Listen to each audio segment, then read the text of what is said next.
Hello बच्चों, let's read the question. The question is in Bohr's model, the atomic radius of the first orbit is r0.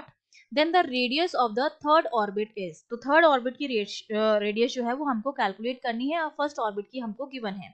तो देखिए इस question को solve करने के लिए हमारा जो की कॉन्सेप्ट रहेगा उसमें हमें रिलेशन पता होना चाहिए number of orbit and radius के बीच में. हम जानते हैं कि जो रेडियस होती है किसी भी nth ऑर्बिट में that is proportional to the n square upon z.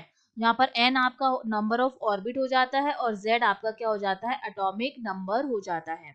जब हम बोर मॉडल की बात करते हैं तो बोर मॉडल में जब हम पोस्टुलेट्स की बात करते हैं तो बीच में न्यूक्लियस होता है जिसमें प्रोटॉन और न्यूट्रॉन होता है, ठीक है. और इलेक्ट्रॉन जो होता है वो इस न्यूक्लियस की चारों तरफ क्या करता है, एक सर्कुलर पाथ में रिवॉल्व करता है.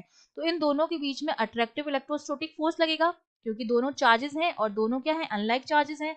तो अट्रैक्टिव इलेक्ट्रोस्टैटिक जो फोर्स लगता है which is K Z E square upon R square, ठीक है. के Q1 Q2 upon R square होता है जो मेरा बैलेंस होता है सेंट्रीपिटल फोर्स से, क्योंकि सर्कुलर पाथ में मोशन हो रहा है तो ये mv स्क्वायर अपॉन आर की क्या हो जाता है, प्रोपोर्शनल हो जाता है. तो पहली चीज तो आपके पास ये आ जाती है.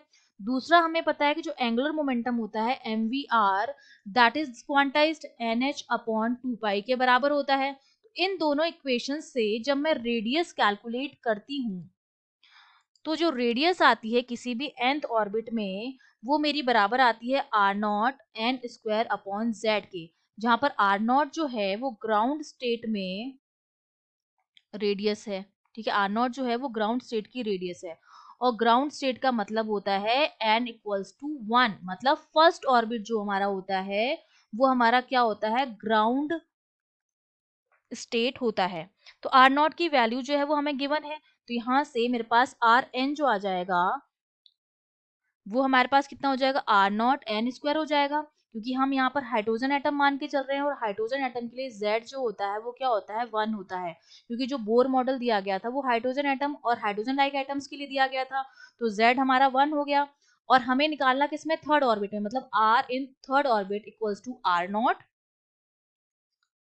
इंटू एन का स्क्वायर, थर्ड ऑर्बिट 3 का स्क्वायर. तो हमारे पास R3 की वैल्यू जो हो जाएगी वो हो जाएगी 9r0 के बराबर. तो थर्ड ऑर्बिट में जो रेडियस आएगी वो फर्स्ट ऑर्बिट की रेडियस की 9 टाइम्स होगी. That means C option is correct. I hope you understood well. All the best.